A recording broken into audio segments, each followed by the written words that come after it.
La parole de Dieu est un trésor inestimable. Ne laisse pas ta Bible fermée. Oh non, non. Lis-la, médite-la, nourris-toi. Lis-la, médite-la, nourris-toi. Bonjour. Aujourd'hui, notre parcours des béatitudes se poursuit avec cette proclamation de Jésus en Matthieu 5, « Heureux ceux qui ont le cœur pur ». Mais commençons par les réécouter. Heureux ceux qui se savent pauvres en eux-mêmes, car le royaume des cieux est à eux. Heureux ceux qui pleurent, car Dieu les consolera. Heureux ceux qui sont doux, car ils recevront la terre que Dieu a promise. Heureux ceux qui ont faim et soif de vivre comme Dieu le demande, car Dieu exaucera leurs désirs. Heureux ceux qui ont de la compassion pour les autres, car Dieu aura de la compassion pour eux. Heureux ceux qui ont donc le cœur pur, car ils verront Dieu. Heureux ceux qui créent la paix autour d'eux, car Dieu les appellera ses fils. Heureux ceux qu'on persécute, parce qu'ils agissent comme Dieu le demande, car le royaume des cieux est à eux. Heureux êtes-vous si les hommes vous insultent, vous persécutent et disent faussement toutes sortes de mal contre vous parce que vous croyez en moi. Réjouissez-vous, soyez heureux, car une grande récompense vous attend dans les cieux. Et ajouta encore Jésus, c'est vous qui êtes le sel du monde, c'est vous qui êtes la lumière du monde. Voilà. Donc, heureux, proclame Jésus, ceux et celles qui ont le cœur pur, car ils verront Dieu. Mais me direz-vous, qu'est-ce que la pureté? Et qui d'entre nous peut prétendre à cette pureté dont il est ici question? Eh bien, je veux immédiatement répondre que la pureté, c'est tout simplement se tourner entièrement et sans mélange vers le Seigneur. Et comme on le dit dans un métal précieux, par exemple de l'or ou de l'argent, sa composition, sa qualité est pure, c'est-à-dire sans mélange et sans impureté. Le métal a été épuré, purifié, nettoyé de toute scorie, et c'est cela qui fait sa valeur et sa pureté. Pareillement, avoir le cœur pur, c'est s'investir, mettre toute son énergie, faire des choix fondamentaux et des efforts répétés pour évacuer toute duplicité dans son attachement à l'Évangile. C'est donc renoncer à être partagé ou mélangé en soi et dans son comportement. C'est être vrai, authentique, sans compromission dans ma vie, devant et avec Dieu et avec les autres. C'est écarter le mensonge, en somme pour dire oui quand c'est oui et non quand c'est non, et cela pour rester fidèle au Christ dans sa façon de vivre sa vie de disciple, sa vie de chrétien. Certes, bien sûr, nous commettons tous des erreurs, nous connaissons des échecs, nous faisons des fautes, et nous ne sommes pas parfaits, ni bien entendu encore dans le royaume de Dieu. Mais aujourd'hui déjà, nous pouvons avec sincérité et vérité nous tenir devant celui qui nous accueille, tel un père accueille son fils ou sa fille, celui qui nous pardonne et qui, nous dit l'apôtre Jean dans sa première lettre, veut nous purifier de tout péché. Pourquoi? Parce qu'il nous aime et parce que nous lui appartenons.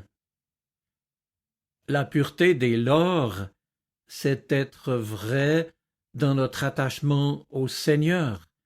C'est penser, se comporter et agir en conséquence avec limpidité, sans détour et, je le répète, sans duplicité, c'est-à-dire sans être double, sans être mélangé, sans être partagé dans ses choix et dans ses motivations.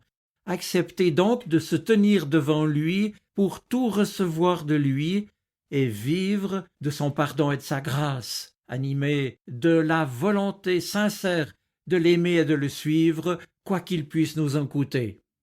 Et ici, malgré nos échecs, malgré nos fautes, malgré notre péché, souvenons-nous de ce que l'apôtre Paul avait compris et que Dieu lui disait « Ma grâce te suffit et ma force s'accomplit dans ta faiblesse. » Maintenant, il faut ici préciser que dans l'Ancien Testament, le mot « cœur » désigne non pas d'abord le muscle de notre poitrine, mais le cœur, pour l'Ancien Testament, c'est la source même de nos actions, où se trouve engagée aussi bien notre âme que notre corps. Bref, le cœur dans la Bible, c'est notre être profond, ce que je suis vraiment, moi en somme. Et c'est tout autant mon regard, mes intentions et mes motivations profondes, tout autant que l'origine et le siège de ma conscience et toute ma personnalité, avec l'ensemble de mes facultés et de mes limites, avec mon intelligence, ma volonté, ma mémoire, etc. Alors, nous dit Jésus, si notre cœur est tout entier tourné, dirigé, attaché au Seigneur, quand viendra le temps ultime pour nous d'entrer dans la lumière du royaume de Dieu, nous verrons Dieu. Eh bien, cette expression est bien entendu symbolique pour dire qu'un jour, nous nous tiendrons dans la plénitude de sa présence, en complète communion avec lui dans la lumière et pour toujours. Vous l'avez compris, cette béatitude de Jésus nous invite dès lors à veiller sur notre cœur, comme dit la Bible. Notre cœur qui est donc le siège de nos pensées, de notre volonté et de nos sentiments, puisque c'est là que se situe le fond de notre personnalité, là où tout commence et où tout s'organise. Synonyme de simplicité, d'authenticité sans duplicité, je le répète, ni mélange, celui ou celle qui veut être pur de cœur est appelé à choisir d'être à la ressemblance de Jésus lui-même dans ses pensées, son agir, son attitude, et cela pour se tenir et vivre devant Dieu en toute honnêteté et intégrité. Et dans cette perspective, je le répète encore, la pureté de cœur est donc bien la pureté de nos motivations et de nos intentions, ce qui nous pousse à agir dans la conformité et fidèlement en suivant la volonté de Dieu pour nous. Être pur de cœur implique en conséquence de ne pas se mentir à soi-même, et quand il le faut, de reconnaître évidemment ses erreurs et de revenir aux pieds du Seigneur. Nous ne vivons que de sa grâce. Mes amis, si le cœur est ainsi le lieu de la vérification, le lieu où habite la vérité, rappelons-nous aussi que Dieu seul connaît et jugera le secret de nos cœurs. Nous ne vivons que de sa grâce. Alors, qui sommes-nous pour juger nous-mêmes des intentions des autres? Tous, et moi le premier, nous avons déjà bien assez à balayer devant notre propre porte, n'est-ce pas? Heureux ceux qui ont le cœur pur, car ils verront Dieu.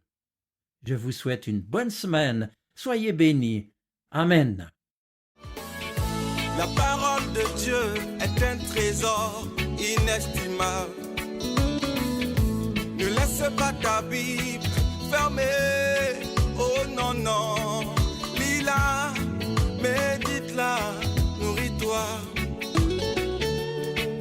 Lis-la, médite-la, nourris-toi.